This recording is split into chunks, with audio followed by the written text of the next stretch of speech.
friends, welcome to Lean and Clean with Fitness Chef Christine. I am Christine, your host, and today I have Mindset Coach Angie Mays on with me. And I've wanted to have her on for a long time, but she finally has a free spot in her calendar. So take it away, Angie. Tell us what you do, how you got to this point, all the good stuff.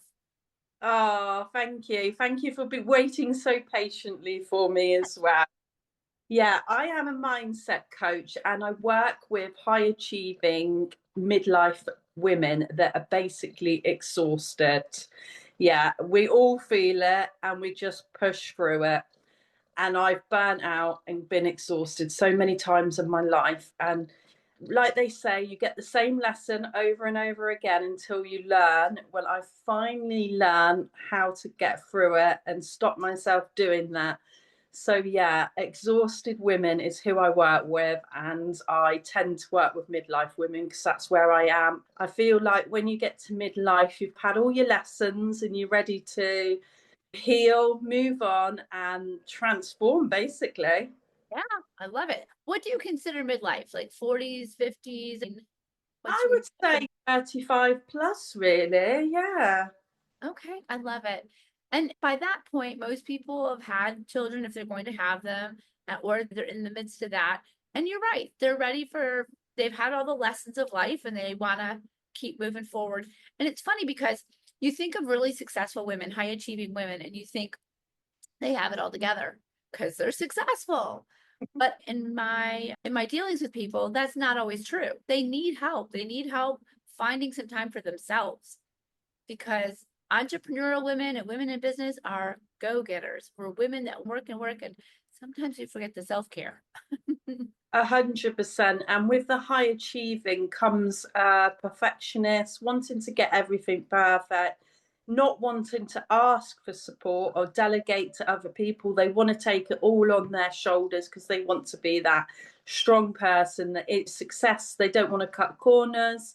So high achieving is really important because they're the ones that are actually burning out the most, and they're not knowing how to manage it. They're just continuing to do too much every day and then not waving the white flag. They're just waiting until they do burn out. So it's such a high number of professionals that are doing that, and they want to have both. They want to have the career and the family life. So the work-life balance is so important to master as quick as you can, because otherwise your body will choose a time for you to rest, which isn't good when you've got so much on. I've had that happen in a bakery, and every year, right around the holidays, I'd be working like 2 o'clock in the morning, and then I'd come home, get my kids ready for school, go back to the bakery, back and forth like a maniac. And Yeah. then my body would just shut down. And one time it got so bad I ended up in the hospital because I just didn't have time, or I didn't know how to make time for myself. I was like, I got to be a great mom. I got to be a great baker. I have to be this. I have to be that. And it was all self-imposed, but I wanted to succeed. And so sometimes we can make ourselves a little naughty. But how do you recognize a sign that you need help? Like we're just going and going and we think we're doing well, and then all of a sudden we're not. I think that we do have the signs. I just think personally we ignore them. I know from my own experience, I've had like anxiety pop up and I've ignored it until it's got way too bad. And I've worked in a job where it was long hours, wasn't appreciated, shouted at a lot, come in and the boss would come in and start saying, why isn't this done? Why isn't that done? And you're running around trying to help everybody and you haven't got the time. And it hits you, it makes you feel like you're not worthy enough, and then you're tired at the same time because you're doing long hours, and it just, you're drained, and it starts showing. You might get slight backache. This is what happened to me. And then your legs might start aching. You feel that little bit of anxiety, but you still push through because you think that's what society expects you to do: go to work full time, do this. And you don't put your health first, you put it last always. And then if you're continuing to do it, you think, oh, it'll be okay tomorrow, it'll be okay tomorrow, and you're not giving your body that rest. The anxiety just gets worse and worse, the pain just gets worse and worse. And then it got to the point where I was waking up, I was struggling to sleep with the pain, and I was waking up in the night with the pain. And I wasn't myself. I was snapping at my family members.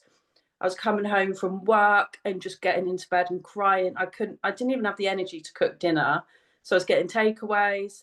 I was barely seeing my child. And I felt myself. It was almost like I was watching myself from the outside. And the way I was acting wasn't me anymore. I'm a really positive person and I was just snapping at them. And then I was like, wow, I didn't like who I was becoming. And I knew it was time to start putting myself first because, when you've got a lovely family home environment and you're the one that's making it awkward and bad and you can't give them what they deserve, you're not being present for yourself. So you can't be present for other people. But when you're actually pushing through on energy you don't have, it does make you irritable. And especially when you're in midlife anyway, if you're perimenopause or menopausal anyway, that's something you have to deal with as well. So pushing yourself to the limit as well isn't good. So I think there's signs, but I think we avoid them. We Yeah. don't listen. I can relate to absolutely everything you just said. First of all, perimenopause to me, they never really prepare you and tell you exactly what's going to happen. Like I just really I didn't know how moody I would feel and how I wouldn't be able to sleep and just all the hot flashes. You hear about it, but I guess I just wasn't prepared. I was like, holy cow, what's happening to me? Like it was crazy. And then I went and talked to my doctor about the anxiety and just here's a prescription, just take this, you'll feel better. Yeah, But that made me feel worse because then I felt so spacey. And so then it was worse because then I couldn't sleep at all. I just felt like I was floating around. So I quickly stopped that. I'm like, there has to be a better way. And I feel like as a society, we're lied to. They're like, women can have it all. You can be super successful. You can be a great mom, a great grandmother. And to some degree, that's a disservice to us. Like, if somebody needs to say, you can, but you have to be able to healthy balance of that stuff. Like you can't be all in and everything and be okay inside. yeah, 100%. I think with the thing with the doctor is that's what they do. You say you're depressed, they give you medication, and unfortunately, if you're in that state at the time, you want the quick fix, don't you? Yes. And I started working when I was 13, and I was the people that I worked for 16 years, and they basically their life was working. They didn't have an outside life, so I started working 6 days a week, 12 hours shifts, and I got brought up, and that was normal life. But because I started when I was 13, I had anxiety and depression, which I couldn't really control, and then I did go on medication because my life was like at 10 o'clock at night. That I was just overworking, I wasn't happy, and I went to the doctors and I got the medication. But as time got on, I realized that I'm still depressed, I'm still not happy. So the medication might have worked for a little bit, but then I kept upping and upping the dose. I was on the highest dose, and I still wasn't, what I'm like today. It wasn't that I'm a different person. It's just that I've been able to manage it in different ways now that I didn't know about before. And Right. obviously burn myself into the ground. Yeah. So how did you get from where you were completely overwhelmed and feeling depressed to where you are now? And how do you help people do the same thing? Well, this is why I'm a mindset coach, because I honestly believe in my heart that mindset is absolutely everything. You think you're fat, then you are fat, aren't you? You think, oh, I'm depressed, and you are depressed. I didn't understand the cycle of your thinking and your feeling and your behavior. When I was thinking negatively, oh, my life's rubbish, and then I felt negative. So I got very involved in CBT and I just completely understood it. It took me 25 years. And I realized that I was being a victim to my own life, really. I was feeding the negative thoughts, and they were obviously making me depressed. So once I realized that thinking positively actually made me feel positive and made me act positive, it was like a light bulb moment. It was, wow, I've been in the dark so long and suddenly nobody told me that before. How did I not know that? It seems like everybody knows it now, but to me that was like a foreign language. I was like, wow, like I just got given medication. I didn't get told how I was affecting it, how I could stop it. Right. So I started with that, and it was a lot of healing that I had to do really from the past. But as soon as I realised that, I was able to reframe a lot of what I was doing. So it started a bit like that, and then I was more aware of what I was doing. I was still burning out and exhausting myself at work. So I was trying to connect the dots, thinking, what am I still doing? So I realised that I was still people pleasing and I still putting everybody before myself. And the last straw was when I couldn't sleep and I was irritable and all that. So I just I just couldn't. I pushed my body just so far. I literally just quit my two jobs, had a couple months off, and because I'd been working that much, I'd had no holiday pay. So I had holiday pay for 4 weeks to get me through. And then I was just like, wow, I'd had a massage every week. So I was just starting to learn how to put myself first. And I was realizing that the whole of my life, I'd just been saying yes to everybody, bosses, partners. And even if I didn't get anything back in return, in toxic relationships and stuff, I was still saying yes. So it made me realize that I was just saying yes to everybody else for whatever reason. And all it was doing was damaging me. So there's a few things that I have in my you first method, the coaching I do, that just totally makes sense when you think about it, like all the way through my life, all the things that I've done. And now I'm like, whoa, it's really weird because it's like I've just woke up. I've just been awakened or Right. something. I was like, why was I doing that? It's funny. I feel like that sometimes with weight loss. You want to lose weight and you listen to all the information out there and you just can't seem to figure it out. You just can't get there, or you maybe have a little success and then you backslide. It's every which direction. Once you figure out what works in your body, it's like, what have I been doing all these years? Like, why did it take me so long to figure this out? And what I always tell people is you can get to where you want to go a lot faster if you work with somebody who's been there before. So Yeah, people are feeling like their life is out of control and they're feeling depressed and they're overworking and there's no balance in their life. You, my friend, are the go-to gal because you've been there and you overcome that. And I strongly believe that we need that in our lives. yeah, We need coaches and everyone needs coaches. And people say, just tell me what to do. And I say, when you look at a professional sports team, those guys know what to do, but they still have coaches to tell them what to do because you need somebody to keep you in the right direction, keep you moving forward. And it's a wonderful thing. And people yeah, underestimate how much that support really can change your life. So yeah. I love what you do. I think coaches actually they get people to look at their areas in their life deeply. Like we guide them into the areas, and because people are exhausted, they just think automatically, I'm too tired and exhausted to deal with this right now, and that's it. And it's like Groundhog Day. They go through the same thing, expecting it to change. And it's like Einstein says, you do the same thing over again, expecting something different. You're not going to get it, are you? And it's about opening their eyes, realizing that they are good enough to make a change. Because sometimes people just think, I'm not good enough to make it. This is all I deserve in life. And they just tick by. But Yeah. people realize that they are worthy, that they need to reconnect with themselves and get to know themselves and look at what they're doing to themselves. Because sometimes people are walking around blind, aren't they? They're not thinking, oh, I'm doing this to myself. I'm self sabotaging myself by doing this. They just need a little bit of a wake up call and go, oh, I never thought of things like that. And yeah, it's a big eye opener coaching because you're not giving them the answers, you're guiding them to see what's best for them. It's getting them thinking about things that they wouldn't normally think about. And I like that. And you mentioned about feeling worthy, and that is a big problem because we're, at least here, we're raised to believe that you don't need somebody's help, you need to move forward, and this is how it goes. It's just Yeah, don't feel worthy. We don't feel like we're as important as the rest of our family or the yeah, rest of our work group or whatever that is. But we are worthy. I come from it from a standpoint of faith. Like God didn't make us unworthy. We are here for a purpose and we're important. We have to take care of ourselves so that we can fulfill our destiny, whatever it is we're meant to do.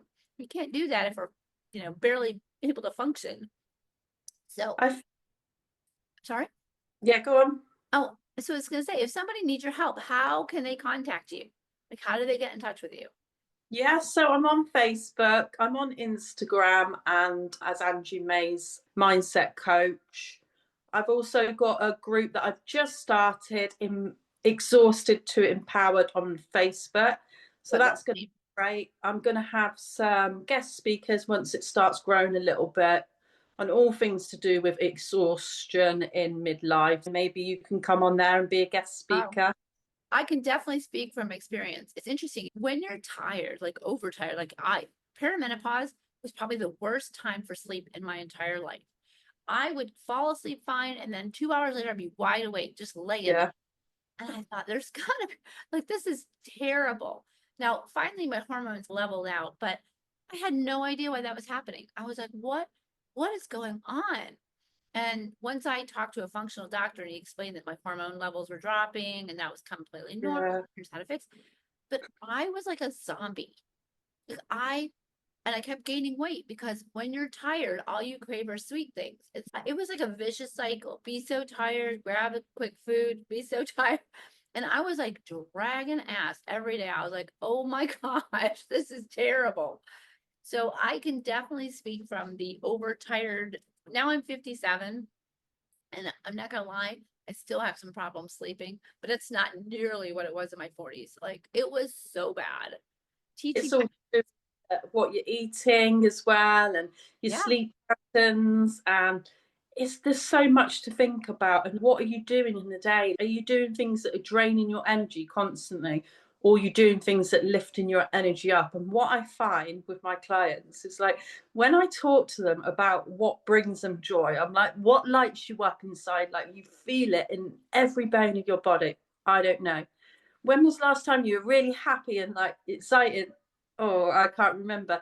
They're actually going through their life and they don't know what lights them up. They don't know what brings them joy because they're doing nothing that's good for them. So it's getting them to think of who's draining your energy, what environments, places, and people are you around that are draining it, that you don't need to be around, that you could just limit that bit, and what sort of things can you do to lift yourself up. And it's a lot. I've coached people that don't even think about themselves. They don't even know what to do for themselves, and they're just running around after their kids, their partner, and like they're last, and they're stressed. They're clearly very thin because they're just losing weight with stress, and they don't even know who they are anymore. And it's so sad because, like you said earlier, we are here for a purpose. And sometimes you can just be exhausted because you're not meeting your purpose. You're living your life against everything that your life's supposed to be, and you're not in alignment. So it's driving your car up the wrong way of the motorway. It's not right for you. You have to think of yourself. Otherwise, you're not going to be happy and healthy. And people don't realize that. They think, oh, I can work myself in the ground for 6 months and then maybe have 3 weeks on holiday. Life You is want, bad. yeah, what's that when you're almost hospitalized? Yeah. No, it's funny. We treat ourselves like an old junker car instead of the Ferrari that we actually are. Yeah, But at the same time, we're treating everybody else marvelously, or we're yeah, crazy, either way. But yeah, I love what you do. I think it's so very important.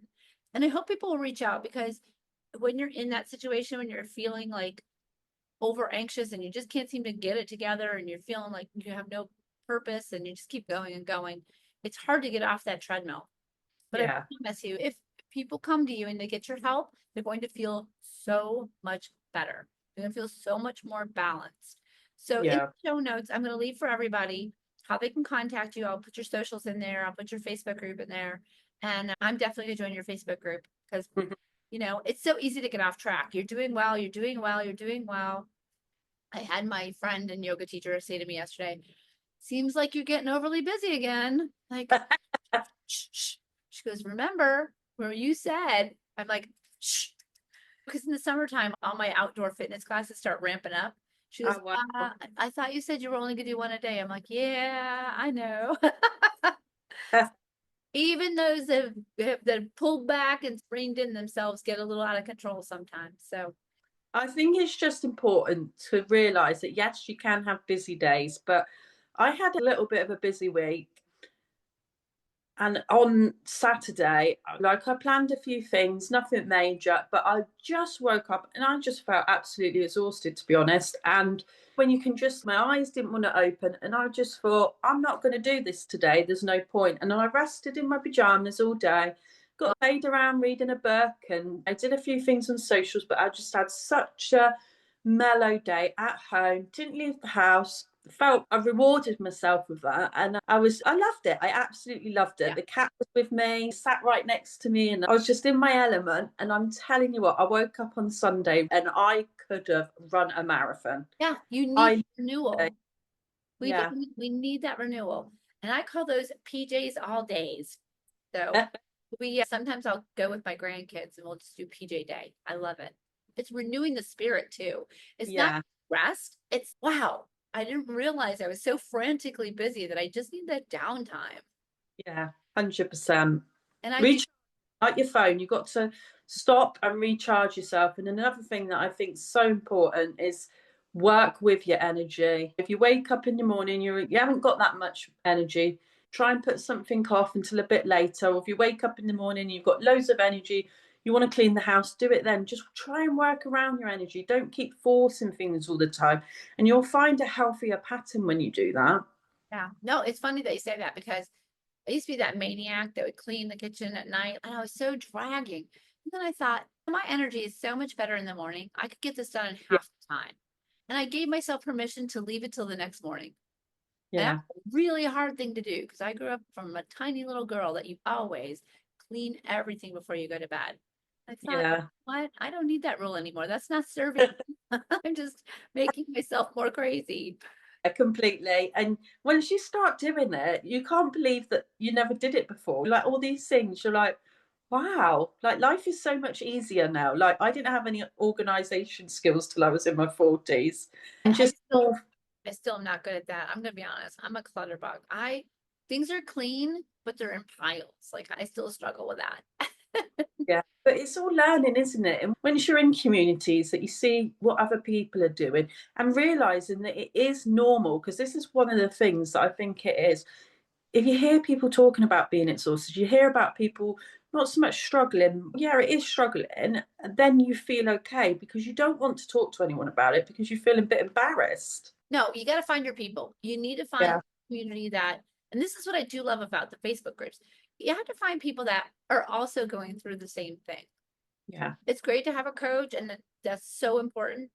But it's also good to see I'm not alone in this. I'm not the only person going through this. No. We can isolate ourselves. We're so busy trying to get everything done that we have no outside connection other than work peers. And you don't want to be like, oh, work peers, I'm so tired. I'm so busy. Like, I don't feel in balance. You're going to be like, okay, don't work here. Yeah. So, Completely. I yeah, did that with my boss once. I went down, broke down in the director's office and said, I'm having a bad mental health day. I'm really anxious and depressed, and I'm literally just trying to stop myself from crying, and I can't cope. And literally just sent me back upstairs, told me to go for a 10-minute walk, and then expected me to carry on. I didn't even get the day off. what kind of boss is that? Oh, yeah, that's not cool. So basically, our bosses don't look after us really, and nobody else does. We have to make sure we take care of our own health. Amen to that. Yes. So I'm, And that's why my program's called the You First Method, and because, I love that. yeah, as soon as we start taking care of ourselves, everything around us changes. And you don't believe it until you've actually done it. But if you're happier in yourself, your relationship with others are better. If you've got more energy, you're more productive at work and at home. It just affects everything. Yeah. No, I agree with you 100%. Yeah. I've seen that in my life. And I was a yes person too. And I still am to some degree, but I'm getting better. Like I really am. It's taken me 57 years to get better, but it's finally happening. So I feel you. I feel you. The thing is, if we don't protect our energy, we're all energy. And if we don't protect our energy, then what have we got left? Like we've got nothing. We can't give what we haven't got. that's true. That's true. And it's an important life lesson. And sometimes I just need to be like, again, just kind of life thumps you in the head once in a while, reminds you. Yeah. I really appreciate you being here with us and sharing all that you went through and all that you're doing. And I want people to reach out to you. So I'm going to put in the show notes all the places they can find you. And I'm going to join your group and I'm going to follow you too. And I hope that you'll come back again and update us on how things are going with your new group. And I just really appreciate the work that you're doing because there's a lot of us out there that are just we need a little step back once in a while. 100%. Rest without guilt, as they say. Oh, love that. Because I do wake up, oh my gosh, I should have got up earlier. I need so much to do. No. Yes, that's how I am. It's crazy, but I'm getting better. That's the good thing. You recognise being self-aware, and self-awareness is the first step. Woohoo! I'm It's just one step at a time, okay? yes, I know. It's true. It's hard though. I think it's harder for overachievers than anybody else because I was raised by two overachievers, and it was to be successful, you need to outwork everybody else. That was how I was raised. And I bought into that 100%. And in fact, I was talking to my brother. He said, wow, are we like workomaniacs or what? I'm like, yeah, 100. He goes, and it's funny because I'm always like on the phone with him. He said, I'm in Arizona, I'm in Vegas, I'm over here. I'm like, what are you doing? Sales conferences all the time. And I tell him like, it's okay to slow down. So yeah. It's funny you say that because my whole life people have always seen me as being a hard worker. They say, oh, you're such a hard worker. When I left that job for 12 hours a day, 6 days a week, I'd always had 2 or 3 jobs. yeah. And now I'm finally realizing, like, I used to be really proud walking around going, yeah, I'm a hard worker. And everyone used to see that as me. But now I'm like, oh, that's not a good sign. I don't want people to see it, little bit, but I used to thrive on that. And now I'm like, no, that's a bad example that I'm a hard worker. I was running myself to the ground. It's about working smarter, isn't it? Not harder, and working out what's best. And sometimes I was working several jobs and then wasn't even really getting that much more money by the time you get taxed. It wasn't the right thing, but we live in life. We do learn. We do. And I've learned too. I used to teach 3 fitness classes a day and I thought I would come home, I'd be so sore. That is ridiculous. Why am I doing this to myself? And it was just to prove that I could. So now I'm like, you know what? I can teach 1 a day and be okay with that. It's all Good for your body, is it? it is. You got to take care of yourself for sure. Like I said, I super appreciate you being here and I want to keep in touch. So make sure that we do that. And I will see you inside your group. And I love the work that you do. Oh, thank you. And to our listeners, I want to thank you all for listening and make sure that you contact Coach Angie because she's wonderful. And I wish you all a very blessed day. And don't forget to subscribe and comment if you have any questions. We'll come back and answer them. Have a blessed day. Hey, thank you.